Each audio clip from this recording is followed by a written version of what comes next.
Hello दोस्तों, स्वागत है आप सभी का एक बार फिर मेरे यूट्यूब चैनल CGPSC नोट्स में।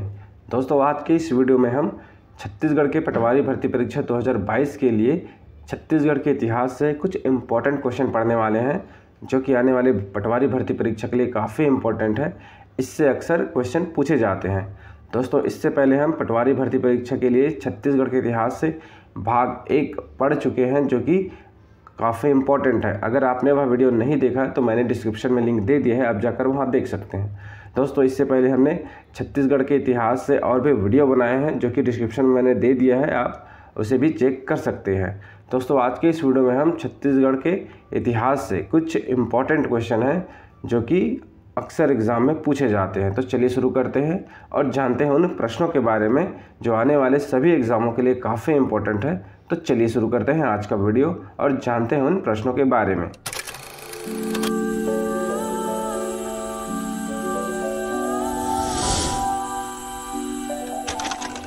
दोस्तों, चलिए शुरू करते हैं आज का वीडियो और जानते हैं उन प्रश्नों के बारे में। तो आज का हमारा पहला प्रश्न है, किस मंदिर को छत्तीसगढ़ का खजुराहो कहा जाता है? ऑप्शन ए भोरमदेव मंदिर को, ऑप्शन बी मामा भाचा मंदिर को, ऑप्शन सी मड़वा महल को या ऑप्शन डी गणेश मंदिर को। तो दोस्तों, आपका सही उत्तर हो जाएगा ऑप्शन ए, भोरमदेव मंदिर को जो है छत्तीसगढ़ का खजुराहो कहा जाता है।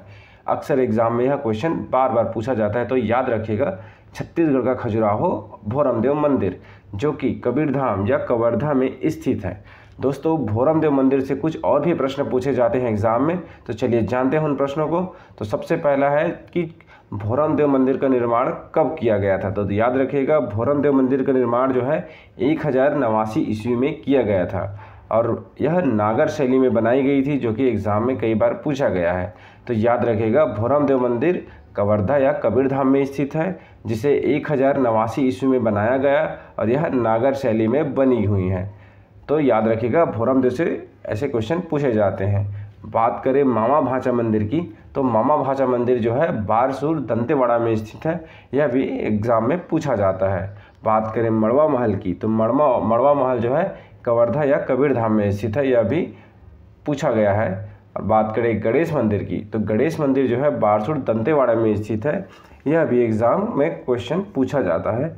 तो याद रखिएगा, यह चारों नाम बहुत ही इम्पोर्टेंट है, इनसे क्वेश्चन अक्सर पूछे जाते हैं। तो मड़वा महल का जो कि 1349 ईस्वी में इसका निर्माण किया गया है, यह भी एक क्वेश्चन पूछा गया है। तो दोस्तों, याद रखिएगा, यह चारों नाम बहुत ही इम्पोर्टेंट है। दोस्तों, आज का हमारा दूसरा प्रश्न है, किस वंश ने बस्तर में सर्वाधिक समय तक शासन किया? ऑप्शन ए फड़ी नाग वंश ने, ऑप्शन बी काकती वंश ने, ऑप्शन सी कलचुरी वंश ने या ऑप्शन डी छिंदक नाग वंश ने। तो दोस्तों, आपका सही उत्तर हो जाएगा ऑप्शन बी, काकती वंश ने जो है बस्तर में सर्वाधिक समय तक शासन किया है, इसलिए आपका ऑप्शन बी बिल्कुल सही है, काकती वंश। और बात करें भाई छत्तीसगढ़ में सर्वाधिक समय तक किस वंश ने शासन किया, तो छत्तीसगढ़ में सर्वाधिक समय तक शासन करने वाला वंश है कलचुरी वंश। तो दोस्तों, याद रखिएगा, कंफ्यूज नहीं होना है, बस्तर में सर्वाधिक समय तक शासन करने वाला वंश जो है काकती वंश है और छत्तीसगढ़ में सर्वाधिक समय तक शासन करने वाला जो है कलचुरी वंश है, जो अक्सर एग्जाम में पूछा जाता है। दोस्तों, आज का हमारा तीसरा प्रश्न है, काकती वंश के किस शासक को रथपति के नाम से भी जाना जाता है? ऑप्शन ए अन्नम देव को, ऑप्शन बी पुरुषोत्तम देव को, ऑप्शन सी अजमेर सिंह को या ऑप्शन डी दरियाई देव को। तो दोस्तों, आपका सही उत्तर हो जाएगा ऑप्शन बी, पुरुषोत्तम देव को जो है रथपति के नाम से जाना जाता है। दोस्तों, ये याद रखिएगा, पुरुषोत्तम देव को रथपति के नाम से जाना जाता है। और बात करें अन्नम देव की, तो अन्नम देव जो है काकती वंश के संस्थापक है, ये भी याद रखिएगा, अक्सर एग्जाम में पूछा जा सकता है कि काकती वंश के संस्थापक कौन थे, तो अन्नम देव जो है काकती वंश के संस्थापक थे। और बात करें वहीं अजमेर सिंह की, तो अजमेर सिंह का नाम भी बहुत ही फेमस है। अजमेर सिंह जो है बस्तर क्रांति के जनक है, इन्होंने बस्तर क्रांति के नेता हैं, जो एग्ज़ाम में पूछा जा सकता है, तो नाम रखिएगा अजमेर सिंह देव को। और बात करें दरियाई देव जो है मराठों के अधीन शासन करने वाला पहला शासक थे, तो ये भी याद रखिएगा, यह चारों नाम बहुत ही इम्पोर्टेंट है, इससे चारों से प्रश्न पूछे जाते हैं। तो याद रखिएगा, काकती वंश के संस्थापक जो है अन्नम देव है, पुरुषोत्तम देव को जो है रथपति के नाम से जाना जाता है, अजमेर सिंह जो है बस्तर क्रांति के जनक है, और दरियादेव जो है मराठों के अधीन शासन करने वाला पहला शासक है। दोस्तों चलिए अगला प्रश्न देखते हैं, कोटपाट संधि कब हुई थी। दोस्तों बहुत ही इंपॉर्टेंट है, कई बार एग्जाम में पूछा गया है, तो याद रखिएगा। ऑप्शन ए 1778 ईस्वी में, ऑप्शन बी 1795 ईस्वी में, ऑप्शन सी 1825 ईस्वी में, या ऑप्शन डी 1910 ईस्वी में। तो दोस्तों आपका सही उत्तर हो जाएगा ऑप्शन ए 1778 ईस्वी में जो है कोटपाट संधि हुई थी। यह एग्जाम में पूछा गया है। और बात करें वहीं 1795 ईस्वी की, तो 1795 दोस्तों याद रखिएगा मिस्टर ब्लंट का आगमन हुआ था छत्तीसगढ़ बस्तर में, तो ये भी एग्ज़ाम में पूछा जा सकता है। बात करें और 1825 ईस्वी की, तो 1825 से रिलेटेड है परलकोट विद्रोह, जो कि एग्ज़ाम में पूछा जा सकता है या पूछा जाता है। तो याद रखिएगा 1825 परलकोट विद्रोह और 1910 जो है भूमकाल विद्रोह हुआ था। तो याद रखिएगा यह चारों डेट बहुत ही इंपॉर्टेंट है। 1778 जो कि कोटपाट संधि हुआ था, 1795 मिस्टर ब्लंट का आगमन हुआ था, 1825 जो कि परलकोट विद्रोह हुआ था, और 1910 भूमकाल विद्रोह। तो यह चारों डेट बहुत ही इंपॉर्टेंट है, अक्सर एग्जाम में पूछे जाते हैं, तो याद रखिएगा। दोस्तों चलिए अगला प्रश्न देखते हैं, छत्तीसगढ़ का प्रथम स्वतंत्रता संग्राम किसे माना जाता है। ऑप्शन ए गेंद सिंह को, ऑप्शन बी हनुमान सिंह को, ऑप्शन सी वीर नारायण सिंह को, या ऑप्शन डी सुरेंद्र साय को। तो दोस्तों आपका सही उत्तर हो जाएगा ऑप्शन सी वीर नारायण सिंह को प्रथम स्वतंत्रता संग्राम माना जाता है, जो कि प्रथम शहीद है। तो याद रखिएगा स्वतंत्रता संग्राम पहला है वीर नारायण सिंह, ऑप्शन सी बिल्कुल सही है। दोस्तों बात करें गेंद सिंह की, तो दोस्तों गेंद सिंह को प्रथम शहीद माना जाता है। और हनुमान सिंह की बात करें तो हनुमान सिंह प्रथम शहीद सेनानी हैं। और सुरेंद्र साय की बात करें तो सुरेंद्र साय जो है छत्तीसगढ़ के अंतिम शहीद है। तो याद रखिएगा यह चारों नाम बहुत ही इंपॉर्टेंट है।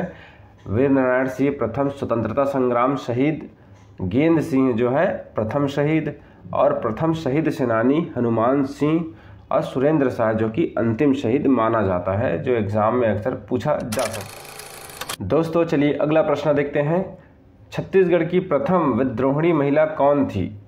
Option A Rani Choris, option B Prafulla Kumar Devi, option C Lakshmi Devi, या ऑप्शन डी सीता देवी। तो दोस्तों आपका सही उत्तर हो जाएगा ऑप्शन ए रानी चोरिस जो है छत्तीसगढ़ की प्रथम विद्रोहिणी महिला है, या महिला थी, जो एग्ज़ाम में पूछा गया है। दोस्तों याद रखिएगा रानी चोरिस जो है छत्तीसगढ़ की प्रथम महिला विद्रोहिणी है, और इसका अन्य नाम जो है जुगराज कुंवर है, जो जुगराज कुंवर के नाम से भी जाने जाते हैं। बात करें वहीं प्रफुल्ल कुमार देवी की, तो प्रफुल्ल कुमार देवी प्रथम महिला शासिका है, जो अक्सर एग्जाम में पूछा जाता है। तो दोस्तों याद रखिएगा यह दोनों नाम बहुत ही इंपॉर्टेंट है। रानी चोरिस जो कि प्रथम विद्रोहिणी महिला थी, और प्रफुल्ल कुमार देवी जो है प्रथम महिला शासिका।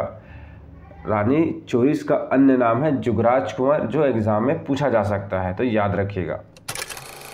दोस्तों चलिए अगला प्रश्न देखते हैं, काकतीय वंश के किस शासक को अंग्रेजों द्वारा सेंट ऑफ जेरूसलम की उपाधि प्रदान की गई थी। ऑप्शन ए भैरम देव को, ऑप्शन बी रुद्र प्रताप देव को, ऑप्शन सी प्रवीर चंद्र भंजदेव को, या ऑप्शन डी दरियादेव देव को। तो दोस्तों आपका सही उत्तर हो जाएगा ऑप्शन बी रुद्र प्रताप देव को अंग्रेजों द्वारा सेंट ऑफ जेरूसलम की उपाधि प्रदान की गई थी, जो कि अक्सर एग्जाम में पूछे जाते हैं। बात करें रुद्र प्रताप देव की, तो रुद्र प्रताप देव के बारे में एक और एग्जाम में पूछा जाता है। चौराहों का शहर जगदलपुर का संस्थापक जो है रुद्र प्रताप देव को माना जाता है। तो याद रखिएगा रुद्र प्रताप देव के बारे में अंग्रेजों द्वारा दी गई उपाधि जो है सेंट ऑफ जेरूसलम की है, और चौराहों का शहर जगदलपुर का संस्थापक जो कि रुद्र प्रताप देव है, याद रखिएगा। दोस्तों चलिए अगला प्रश्न देखते हैं, छत्तीसगढ़ का वह प्रथम शासक जो कि अंग्रेजों के अधीन रहा। Option A Bhairam Dev, option B Rudra Pratap Dev, option C Pravir Chandra Bhanjdeo, या ऑप्शन डी दरियादेव देव। तो दोस्तों आपका सही उत्तर हो जाएगा ऑप्शन ए भैरम देव जो है छत्तीसगढ़ में अंग्रेजों के अधीन रहकर शासन किया। बात करें वहीं दरियादेव देव की, तो दरियादेव देव जो है मराठों के अधीन रहकर शासन किए। तो दोनों कंफ्यूज नहीं होना है, भैरम देव जो कि अंग्रेजों के अधीन रहकर शासन करते थे, और दरियादेव देव जो है कि मराठों के अधीन रहकर शासन करते थे। तो याद रखिएगा दरियादेव देव जो है मराठों के अधीन था, और भैरम देव जो है अंग्रेजों के अधीन रहकर शासन करते थे। दोस्तों चलिए अगला प्रश्न देखते हैं। छत्तीसगढ़ में प्रथम मराठा आक्रमण किसके द्वारा किया गया था? ऑप्शन ए भास्कर पंत द्वारा, ऑप्शन बी बिम्बाजी भोसले द्वारा, ऑप्शन सी वेंकोजी भोसले द्वारा या ऑप्शन डी विट्ठलराव दिनकर द्वारा। तो दोस्तों आपका सही उत्तर हो जाएगा ऑप्शन ए भास्कर पंत द्वारा जो है मराठा आक्रमण छत्तीसगढ़ में हुआ था। तो याद रखिएगा मराठों के सेनापति भास्कर पंत ने छत्तीसगढ़ में प्रथम मराठा आक्रमण किया था, जो अक्सर एग्जाम में पूछे जाते हैं। बात करें वहीं बिम्बाजी भोसले की, तो बिम्बाजी भोसले जो है प्रत्यक्ष शासन करते थे छत्तीसगढ़ में, जो कि प्रथम भोसला शासक थे। तो याद रखिएगा बिम्बाजी भोसले प्रथम प्रत्यक्ष शासन करते थे छत्तीसगढ़ में, और यह इसकी एक पद्धति अक्सर एग्जाम में पूछा जाता है, जो कि परगना पद्धति से संबंधित है बिम्बाजी भोसले। तो याद रखिएगा बिम्बाजी भोसले प्रत्यक्ष शासन करते थे छत्तीसगढ़ में, और इसकी पद्धति जो थी परगना पद्धति थी। तो परगना पद्धति जो है बिम्बाजी भोसले से संबंधित है। बात करें वही वेंकोजी भोसले की, तो वेंकोजी भोसले जो है अप्रत्यक्ष शासन करते थे छत्तीसगढ़ में, जो कि सूबा पद्धति से संबंधित है। वेंकोजी भोसले जो एग्ज़ाम में अक्सर पूछा जाता है। तो याद रखिएगा पहला है परगना पद्धति जो से संबंधित है बिम्बाजी भोसले, और सूबा पद्धति से वेंकोजी भोसले। और बात करें यहीं यह बिम्बाजी भोसले प्रत्यक्ष शासन करते थे छत्तीसगढ़ में, और वेंकोजी भोसले जो है अप्रत्यक्ष शासन करते थे छत्तीसगढ़ में। अब बात करें वह विट्ठलराव दिनकर की, तो विट्ठलराव दिनकर जो है दूसरे सूबेदार थे, जो कि छत्तीसगढ़ को 27 परगनों में विभाजित किया था। तो याद रखिएगा छत्तीसगढ़ को 27 परगनों में विभाजित करने वाला विट्ठलराव दिनकर थे, जो कि दूसरे सूबेदार थे, जिसके शासनकाल में कैप्टन ब्लंट का आगमन हुआ था 1795 ईस्वी में। तो याद रखिएगा यह चारों नाम बहुत ही इंपॉर्टेंट है। चलिए एक बार और देख लेते हैं, जो कि याद हो जाए कि प्रथम मराठा आक्रमण जो है भास्कर पंत द्वारा किया गया था। भास्कर पंत जो है मराठों के सेनापति थे। बात करें बिम्बाजी भोसले का, तो बिम्बाजी भोसले जो है छत्तीसगढ़ में प्रत्यक्ष शासन करते थे, और इनकी पद्धति को परगना पद्धति कहते हैं, जो कि परगना पद्धति से बिम्बाजी भोसले संबंधित है। बात करें वेंकोजी भोसले की, तो वेंकोजी भोसले जो है छत्तीसगढ़ में अप्रत्यक्ष शासन करते थे, जिसकी पद्धति है सूबा पद्धति। सूबा पद्धति से संबंधित है वेंकोजी भोसले। और बात करें वही विट्ठलराव दिनकर की, तो विट्ठलराव दिनकर दूसरे सूबेदार थे, और छत्तीसगढ़ को 27 परगनों में विभाजित किया था, जो कि इसके शासनकाल में कैप्टन ब्लंट का आगमन हुआ था। तो चारों बातें याद रखिएगा, इंपॉर्टेंट है बहुत ही, जो अक्सर एग्जाम में पूछे जाते हैं। दोस्तों चलिए अगला प्रश्न देखते हैं। निम्न में से छत्तीसगढ़ का प्रथम सूबेदार है या कौन था? Option A Mahipat Rao Dinkar, option B Yadav Rao Diwakar, option C Keshav Govind या ऑप्शन डी विट्ठलराव दिनकर। तो दोस्तों याद रखिएगा छत्तीसगढ़ का प्रथम सूबेदार था ऑप्शन ए महिपत राव दिनकर, जो एग्ज़ाम में पूछा जा चुका है। और बात करें वहीं छत्तीसगढ़ के अंतिम सूबेदार की, तो छत्तीसगढ़ का अंतिम सूबेदार है यादव राव दिवाकर, जो कि एग्ज़ाम में पूछा जा चुका है। और बात करें वहीं केशव गोविंद की, तो छत्तीसगढ़ में सर्वाधिक समय तक सूबेदार रहा केशव गोविंद, यह भी एग्ज़ाम में पूछा जा चुका है। तो दोस्तों याद रखिएगा यह चारों नाम बहुत ही इंपॉर्टेंट है। इस सूबेदार से कुछ और क्वेश्चन पूछे जाते हैं। तो चलिए देखते हैं उन प्रश्नों के बारे में कि महिपत राव दिनकर यानी महिपत राव दिनकर के शासनकाल में किस यात्री का आगमन हुआ था? तो दोस्तों याद रखिएगा यूरोपीय यात्री फॉरेस्टर की यात्रा जो है महिपत राव दिनकर के शासनकाल में हुआ था। तो याद रखिएगा महिपत राव दिनकर जब सूबेदार थे तो यूरोपीय यात्री फॉरेस्टर जो कि छत्तीसगढ़ आए थे। बात करें वहीं यादव राव दिवाकर की, तो यादव राव दिवाकर जो है अंतिम सूबेदार है। बात करें केशव गोविंद की, तो केशव गोविंद के शासनकाल में जो है यूरोपीय यात्री कोलब्रुक छत्तीसगढ़ आए थे, जो कि एग्ज़ाम में कई बार पूछा गया है कि यूरोपीय यात्री कोलब्रुक जो कि छत्तीसगढ़ में आए थे उस समय सूबेदार कौन था? तो याद रखिएगा केशव गोविंद के शासनकाल में यूरोपीय यात्री कोलब्रुक का आगमन हुआ था। बात करें वहीं विट्ठलराव दिनकर की, तो विट्ठलराव दिनकर छत्तीसगढ़ के दूसरे सूबेदार थे जिन्होंने छत्तीसगढ़ को 27 परगनों में लागू किया था, विभाजित करके लागू किया था। दोस्तों चलिए अगला प्रश्न देखते हैं। छत्तीसगढ़ के प्रथम ब्रिटिश अधीक्षक कौन थे? Option A captain Edmund, option B major Agnew, option C Sandys या ऑप्शन डी मिस्टर क्रॉफर्ड। तो दोस्तों याद रखिएगा ऑप्शन ए कैप्टन एडमंड जो है छत्तीसगढ़ के प्रथम ब्रिटिश अधीक्षक है। और बात करें वहीं छत्तीसगढ़ के अंतिम ब्रिटिश अधीक्षक की, तो दोस्तों याद रखिएगा छत्तीसगढ़ की अंतिम ब्रिटिश अधीक्षक का नाम है मिस्टर क्रॉफर्ड, जो कि एग्जाम में पूछा गया है। तो याद रखिएगा छत्तीसगढ़ के प्रथम ब्रिटिश अधीक्षक कैप्टन एडमंड और अंतिम ब्रिटिश अधीक्षक मिस्टर क्रॉफर्ड। बात करें वहीं कैप्टन मेजर एगन्यू की, तो मेजर एगन्यू के बारे में भी क्वेश्चन पूछा जाता है। तो इससे याद रखिएगा छत्तीसगढ़ का मुख्यालय रतनपुर से रायपुर करवाया था मिस्टर एगन्यू ने, जो कि एग्ज़ाम में पूछा गया है। और बात करें वही कैप्टन एडमंड की, तो कैप्टन एडमंड जो है डोंगरगढ़ के विद्रोह को शांत कराया था कैप्टन एडमंड ने, और कार्यकाल के दौरान इनकी मृत्यु हो गई थी। तो दोस्तों याद रखिएगा। और दोस्तों बात करें सैंडिस की, तो सैंडिस के बारे में एग्ज़ाम में अक्सर पूछा जाता है कि अंग्रेज़ी कैलेंडर किसके समय प्रारंभ हुआ था। तो याद रखिएगा अंग्रेज़ी कैलेंडर जो है ब्रिटिश अधीक्षक सैंडिस के शासनकाल में शुरू हुआ था। तो दोस्तों याद रखिएगा यह चारों नाम बहुत ही इंपॉर्टेंट है। कैप्टन एडमंड जो है प्रथम ब्रिटिश अधीक्षक थे और मिस्टर क्रॉफर्ड जो है अंतिम ब्रिटिश अधीक्षक थे। बात करें एगन्यू की, तो एगन्यू के बारे में जो है छत्तीसगढ़ का मुख्यालय रतनपुर से रायपुर कराया गया था। और बात करें सैंडिस की, तो सैंडिस जो है अंग्रेजी कैलेंडर के नाम से संबंधित है, जिसके शासनकाल में अंग्रेजी कैलेंडर का शुरुआत हुआ था। दोस्तों चलिए अगला प्रश्न देखते हैं। छत्तीसगढ़ में प्रथम जिलेदार कौन था? Option A Krishnarao Appa, option B Gopal Rao, option C Amrit Rao या ऑप्शन डी दुर्गा प्रसाद। तो दोस्तों याद रखिएगा छत्तीसगढ़ का प्रथम जिलेदार कृष्णाराव अप्पा थे, ऑप्शन ए बिल्कुल सही है। और बात करें वहीं गोपाल राव की, तो छत्तीसगढ़ का अंतिम जिलेदार गोपाल राव थे। तो याद रखिएगा छत्तीसगढ़ के प्रथम जिलेदार अप्पा राव और छत्तीसगढ़ के अंतिम जिलेदार गोपाल राव, जो कि एग्जाम में पूछा जा सकता है। दोस्तों चलिए अगला प्रश्न देखते हैं।